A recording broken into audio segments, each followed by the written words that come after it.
तो हेलो दोस्तों, क्या हाल चाल। आशा करता हूँ कि आप लोग अच्छे होंगे। तो आज मैं आप लोगों के लिए फिर से एक वीडियो लेकर आ गया हूँ, इन्फॉर्मेटिव वीडियो, जिससे एग्ज़ाम में आपको पूछे जाते हैं क्वेश्चन। कभी कभी घूमते फिरते इधर उधर से एक क्वेश्चन आ जाता है ईंधन से। तो ईंधन के बारे में हम लोग कुछ बातें करेंगे इसमें से, कि मतलब क्या होता है ईंधन, कितने प्रकार के होते हैं भौतिक अवस्था के आधार पर, और भी जो हैं कि जो ईंधन जो है कितने प्रकार के, इन सभी चीज़ों के बारे में बात करेंगे, जो कि ईजी है, आपको एक ही बार में याद हो जाएगा यहीं पर बैठे बैठे। तो फिर आइए फिर स्टार्ट करते हैं। तो सबसे पहले देखते हैं ईंधन। ईंधन क्या होता है? फ्यूल। ईंधन क्या होता है? फ्यूल। मतलब कि जो भी पदार्थ जलने पर हमें ऊष्मा प्रदान करता है वो हमारा क्या होता है? ईंधन होता है। ठीक है, तो इसका सीधे सीधे परिभाषा है कि जो भी कोई पदार्थ जलने के बाद ऊष्मा प्रदान करता है वो हमारा क्या होता है? ईंधन होता है। इजी, कोई दिक्कत वाली बात नहीं। अब देखिए, भौतिक आधार पे ईंधन जो है वो तीन प्रकार के होते हैं। किसके आधार पे? भौतिक के आधार पे। भौतिक के आधार पर ईंधन तीन प्रकार के होते हैं। आधार पर तीन प्रकार के होते हैं। पहला कौन सा होता है? ठोस ईंधन। ठोस ईंधन। और दूसरा द्रवित ईंधन या फिर द्रव ईंधन। और जो तीसरा होता है वो हमारा होता है गैसीय ईंधन। गैसीय ईंधन। तो जो चीज़ एग्ज़ाम में पूछी गई है उसके बारे में हम लोग बात करेंगे, जो दो चार पॉइंट होंगे।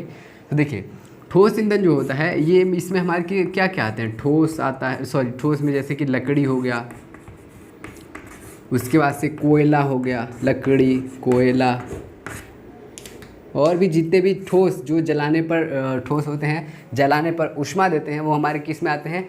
तो वो हमारे आते हैं किस में? ठोस ईंधन में आते हैं। द्रव ईंधन में कौन कौन से आते हैं? डीजल आ गया, पेट्रोल, केरोसिन। ठीक है, तो ये सब हमारे किस में आते हैं? ये सभी हमारे आते हैं किस में? तो द्रव ईंधन में आते हैं। ठीक है, जो लिक्विड टाइप होते हैं, वो जलने में जो जिसको जलाने पर कुछ भी शेष नहीं बचता, वो हमारे क्या होते हैं? द्रव ईंधन होते हैं। जैसे डीजल, पेट्रोल, केरोसिन हो गया। गैसीय ईंधन में क्या होता है? हमारे बायोगैस होते हैं। बायोगैस, गैसीय ईंधन में बायोगैस हो गया। उसके बाद से जो हमारा CH4 मीथेन वाला होता है ये हो गया। ठीक है, उसके बाद से कहीं कहीं SO2 का भी जलाया जाता है। ठीक है, तो ये गैसीय ईंधन है। जो गैसीय फॉर्म में होते हैं वो सभी हमारे क्या होते हैं? गैसीय ईंधन होते हैं। जिसमें से सबसे अच्छा जो ईंधन होता है वो होता है हमारा द्रव वाला और गैसीय वाला। कैसे होता है देखिए, मतलब कि सबसे अच्छा ईंधन, क्वेश्चन एग्जाम का, कि सबसे अच्छा ईंधन कौन होते हैं? तो द्रव और गैसीय दोनों ईंधन जो होते हैं हमारे क्या होते हैं? बहुत अच्छे ईंधन होते हैं।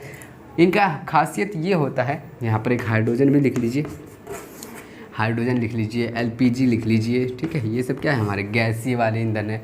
तो जो द्रव ईंधन होता है और गैसीय ईंधन होता है, इसको जलाने के बाद से कोई अवशेष नहीं बच जाता है। सबसे इसकी खासियत बात यही होती है कि द्रव ईंधन और गैसीय ईंधन को जलाने के बाद कोई भी अवशेष नहीं बचता। वहीं अगर लकड़ी को जलाएंगे, कोयले को जलाएंगे, तो हमें ऊष्मा देगा, लेकिन उसका राख जो है, अवशेष जो है, वो कुछ न कुछ बचा रह जाएगा। लेकिन इन सबों में क्या होता है कि हमारा कुछ बचता नहीं है, अवशेष नहीं बचता है।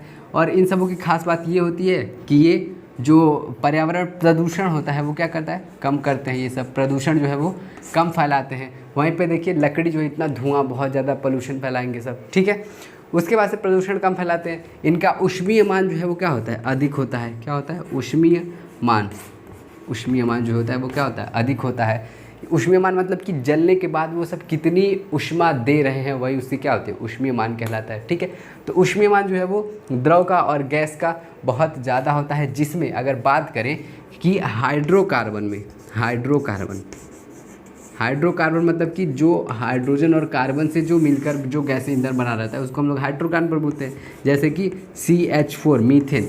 मीथेन का जो है वो सबसे ज़्यादा ऊष्मीय मान होता है। अगर हाइड्रोकार्बन में सबसे अधिक ऊष्मीयमान की बात करें तो सबसे ज़्यादा ऊष्मीयमान जो होता है वो हमारा मीथेन का होता है, CH4 का होता है। और आलमोस्ट ये होता है लगभग 50 होता है। ठीक है, 50 होता है इसका ईंधन मान।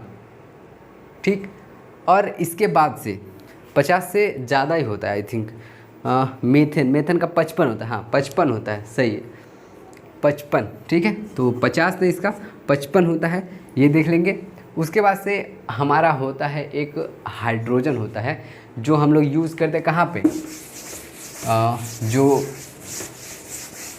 टेम्पो वगैरह में यूज़ किया जाता है hydrogen, CNG compressed natural gas. तो हाइड्रोजन का जो है ऊष्मीयमान सबसे अधिक होता है, सबसे अधिक जो है वो ऊष्मीयमान किसका होता है, तो हाइड्रोजन का होता है, और उसका होता है 150, मतलब कि 150 ऊष्मीयमान होता है हाइड्रोजन का। और इससे फ़ायदा ये होता है कि जलने के बाद तो ये अच्छी खासी ऊष्मा दे देता है। उसके बाद से इसका पॉल्यूशन जो है वो क्या होता है, पॉल्यूशन भी क्या होता है, बहुत कम फैलता है हाइड्रोजन से।